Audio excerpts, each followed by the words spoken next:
E aí, pessoal? Tudo bem com vocês? O início da reta final do que muitos consideram ser a melhor temporada da história da Fórmula 1. Sem sombra de dúvidas, uma das mais disputadas da história, onde 4 lendas do automobilismo mundial iniciavam os últimos passos na briga pelo que seria um dos títulos mais importantes da história. O Grande Prêmio da Itália de 1986. Essa é a nossa história de hoje.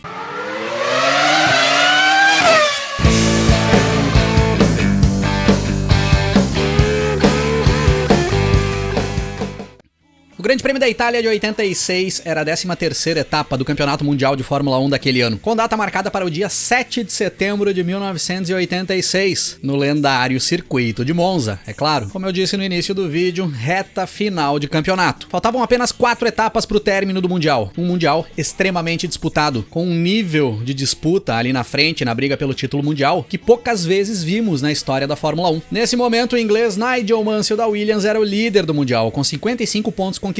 E já fazia um tempo que o Mansell tinha assumido a liderança e não tinha perdido mais. O atual campeão mundial, o francês Alain Prost da McLaren, vinha na segunda posição, muito próximo do Mansell, 53 pontos. O Prost tinha encostado no Mansell após vencer a última corrida, o Grande Prêmio da Áustria de 86, onde o Mansell sequer pontuou. Na terceira posição, o brasileiro Ayrton Senna da Lotus, que tinha 48 pontos. E apenas um ponto atrás do Senna vinha o outro brasileiro, o Nelson Piquet, companheiro do Mansell na Williams, 47 pontos para o Piquet. Apenas 8 pontos separavam o líder do campeonato, o Nigel Mansell, do Nelson Piquet, o quarto colocado, faltando apenas 4 etapas a serem disputadas. E o que chamava atenção ali naquele momento é que o Mansell vinha num período irregular dentro da temporada. Ele já estava 3 etapas sem conseguir buscar a vitória, vinha tendo problemas e vinha cometendo alguns erros, após as belas performances da primeira metade da temporada que colocaram ele no topo da tabela. E aproveitando dessa fase não muito boa do Mansell, o Piquet entrava no modus operandi. Piquet ficava fazendo chacota com o inglês para tentar desestabilizar ele dentro da equipe. Quando os jornalistas questionavam o Piquet sobre essa rivalidade com o Mansell na briga pelo título mundial, o Piquet respondia para os jornalistas que o Mansell não era rival dele na briga pelo título mundial, que o rival do Piquet na briga pelo título mundial era o Prost. Coisas de Nelson Piquet. O Prost vinha comendo pelas beiradas, e comendo pelas beiradas, ele ia chegando. Era nítido que a McLaren rendia menos que a Williams ali naquela temporada. A Williams era o melhor carro, só que a regularidade do francês compensava, além de a Williams estar atrapalhada sem a presença do Frank Williams ali em 1986, que estava afastado das pistas por conta do acidente que tinha sofrido lá no início do ano, acidente automobilístico que acabou colocando o Frank Williams na cadeira de rodas. Pro Senna, as coisas vinham sendo mais complicadas. O carro da Lotus não tinha evoluído tanto no decorrer do ano quanto tinham evoluído os carros da McLaren e da Williams. A Lotus não tinha condições financeiras ali naquele momento para conseguir seguir com esse desenvolvimento. Nitidamente o desempenho da Lotus ia ficando para trás, e o Senna ia se complicando um pouco mais nos resultados. Lógico que o brasileiro não jogava a toalha, mas ele sabia que a missão era quase impossível. Buscar o título mundial já ia ficando distante. Chegando ali no final de semana do Grande Prêmio da Itália de 86, dias antes, ali naquela semana, o lendário engenheiro britânico John Barnard, o cara que tinha revolucionado a Fórmula 1 anos antes, no início da década de 80, levando a fibra de carbono para os carros, que é utilizado até hoje, anuncia que estava de saída da McLaren e estava assinando contrato com a Ferrari. Ele já vinha numa relação desgastada com o Ron Dennis, o chefe de equipe da McLaren. O Barnard queria um papel maior dentro da equipe, o Ron Dennis não vinha cedendo e ele decide sair e trabalhar num processo de reconstrução da Ferrari, que vinha tendo muitos problemas de desempenho ali no decorrer da década de 80. Então naquela semana ali, antes do Grande Prêmio da Itália de 86, o Barnard vai até Modena, mas vai até Modena só para assinar o contrato. Ele não ficaria por ali, pois a principal exigência do Barnard para desenvolver o carro da Ferrari para 1987 é que ele fizesse o desenvolvimento desse carro na sua empresa em Londres, na Inglaterra. Um carro de Fórmula 1 da Ferrari desenvolvido na Inglaterra. Já imaginou isso? Para os tifosi,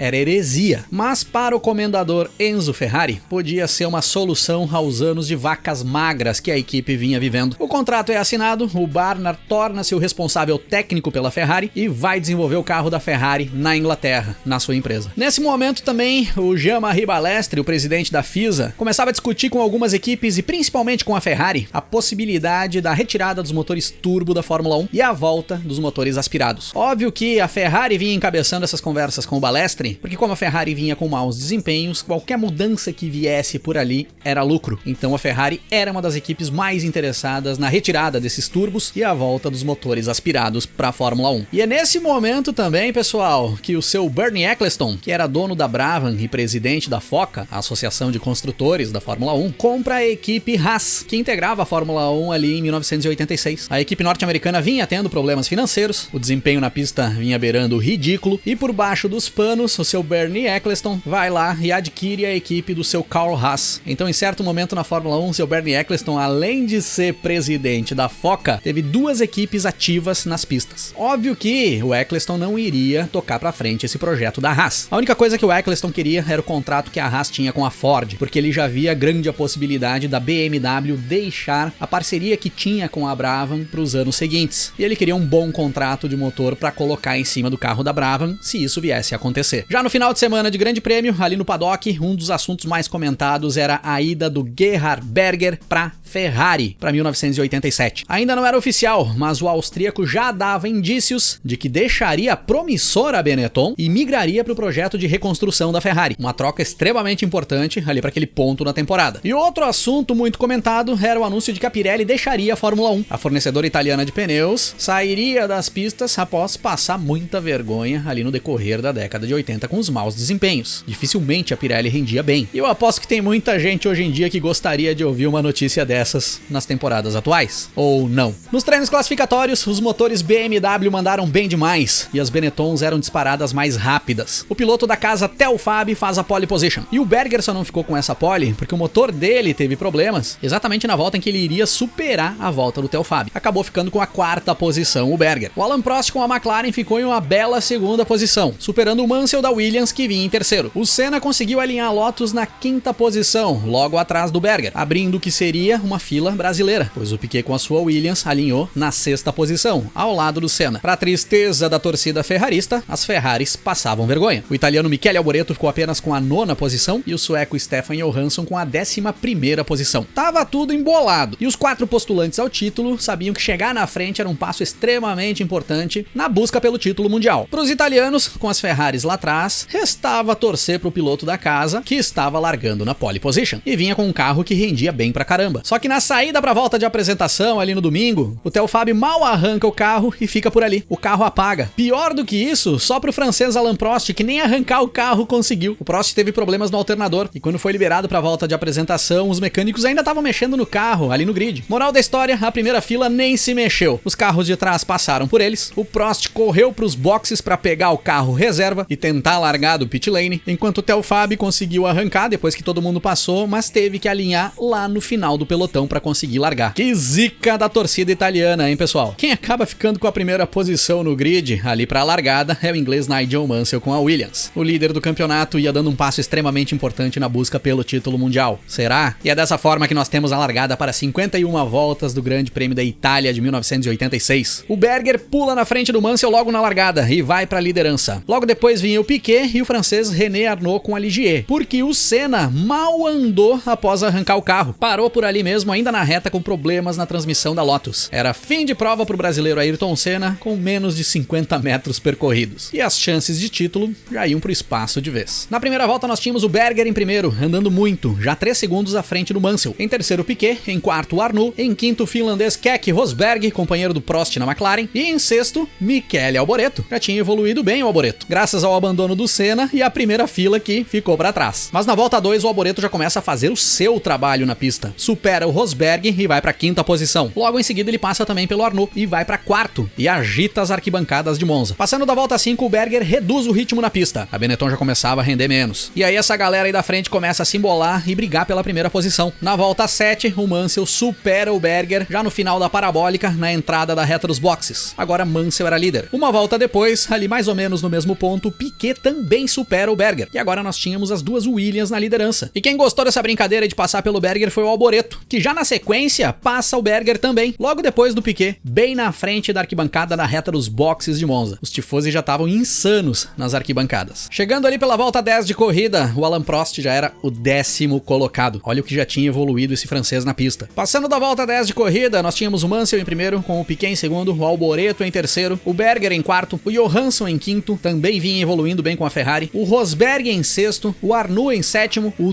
Theo Fabi em oitavo, tinha largado lá no final do pelotão, após os problemas ali na saída para a volta de apresentação, e o Alan Prost era o nono, já tinha superado o Johnny Dumfries na pista. Johnny Dumfries que era companheiro do Senna na Lotus. Pouco antes da volta 20, o Alboreto escorrega em uma poça de óleo, dá uma bela rodada na pista, por pouco não incesta o muro, consegue retornar, mas tem que ir para os boxes verificar como é que estava o carro, se tinha sofrido alguma avaria, já aproveita e faz a troca de pneus. Acaba tendo um grande prejuízo ali o Alboreto. Na volta 21, o Alan Prost já era quinto colocado, ele passava ali o Rosberg, seu companheiro de equipe, e assumia a quinta posição. Só que o problema é que a direção de prova já se encaminhava aos boxes da McLaren para levar para o seu Ron Dennis assinar a desclassificação do Alan Prost da corrida, pois o Prost tinha trocado de carro após o procedimento de largada já ter sido iniciado, após já ter sido dado início à volta de apresentação e formação do grid, e isso não é permitido por regulamento. Na volta 22, o Piquet para trocar pneus, e aí tem um problema na roda dianteira direita, o pit stop demora pra caramba e o Piquet fica maluco dentro do carro, retorna pra pista na quinta posição o brasileiro. O Prost para também nos boxes, até porque ele tava com uma avaria no bico do carro, troca os pneus, conserta o bico e retorna pra pista. Ninguém se deu o trabalho pra avisar pro Prost que ele tava desclassificado, que virtualmente ele já tava fora da corrida. Não é de hoje que a gente tem essas bagunças aí nessas decisões. Na volta 25, o Mansell para, troca pneus e retorna na segunda posição, atrás do Berger, que ainda não tinha parado. Na volta 27, o Prost enfim recebe a bandeira preta, e aí ele é informado que está desclassificado. Fim de prova pro francês, que acabou nem conseguindo chegar aos boxes, porque o motor da McLaren foi pro espaço, ele teve que encostar na beira da pista mesmo. Aí o Berger para e troca pneus, Mansell volta pra liderança. Na volta 30, o Mansell era primeiro com o Piquet em segundo. O Mansell tinha 5 segundos de vantagem pro Piquet, que tinha 5 segundos de vantagem pro Berger, que tinham 7 segundos de vantagem pro Johansson, com a Ferrari, que tinha 3 segundos de vantagem pro Alboreto, o seu companheiro de equipe. E aí o Piquet passa a ser o mais rápido da pista. O Piquet vinha correndo com uma configuração de asa com menos downforce do que o Mansell, então ele conseguia impor uma velocidade maior, principalmente nas retas. E nesse ponto da corrida, com os carros mais leves, isso começou a fazer grande diferença. Na volta 34, vai pro espaço o motor da Ferrari do Alboreto. Chora a torcida na arquibancada de Monza. Na volta 36, o Piquet chega no Mansell e começa a briga pela liderança da corrida já na reta final da prova. Na volta 38, o brasileiro dá o bote, onde todo mundo pensava que o Piquet ia tentar a ultrapassagem na reta dos boxes, ali na freada da primeira chicane. Inclusive o Mansell pensava isso, pois ele acaba botando o carro pelo lado interno da pista e ocupando o espaço do que seria a linha de quem estivesse tentando a manobra de ultrapassagem. O Piquet simplesmente segue a trajetória normal, a linha de corrida externa. Essa manobra de defesa do Mansell acaba comprometendo a saída da chicane, enquanto o Piquet vinha totalmente inteiro, por ter buscado a melhor tangência. Na saída da chicane, o Piquet sai muito mais cheio do que o Mansell, e na velocidade do curvão de Monza, o Piquet bota pelo lado interno da pista. Quando o Mansell percebe, ele já tinha perdido todo o espaço e o brasileiro assume a liderança do Grande Prêmio da Itália de 86. O que é, na minha opinião, uma das ultrapassagens mais impressionantes da história da Fórmula 1. Não é ponto de ultrapassagem o curvão de Monza. O Mansell até se mantém perto do Piquet ali nas voltas seguintes, só que nas últimas voltas o Piquet impõe um ritmo forte, abre diferença em relação ao seu companheiro de equipe e fecha 51 voltas do Grande Prêmio da Itália de 1986, cruzando a linha de chegada na primeira posição. Um grande passo do brasileiro Nelson Piquet rumo ao seu terceiro título mundial na Fórmula 1, ou não. Nigel Mansell cruza em segundo, fechando dobradinha da Williams, resultado que garantia ele ainda ali na primeira posição, principalmente porque o Prost nem pontuou. Stefan Johansson cruzou com a Ferrari em terceiro, um alento para a torcida ferrarista que sofreu durante o final de semana. Se o campeonato já estava embolado antes, agora seguia embolado. Mansell com 61 pontos, era o líder. Piquet agora era o segundo colocado, com 56, 5 pontos atrás do seu companheiro de equipe, do Mansell. Prost logo atrás com 53 e o Senna com 48. Os quatro saíam dali da Itália e iriam para Portugal, para dali a 2 semanas seguirem essa disputa pelo título mundial. 3 provas para o término da temporada e 4 pilotos ainda com chances de ser campeão. E seria ali, em Portugal, 2 semanas depois do Grande Prêmio da Itália, em que esses 4 fariam o que é considerado até hoje a foto mais icônica da história da Fórmula 1, a foto dos 4 grandes dos anos 80, sentados no muro de Estoril. E é óbvio que vocês que acompanham o Rock and Race sabem que isso é assunto de outro episódio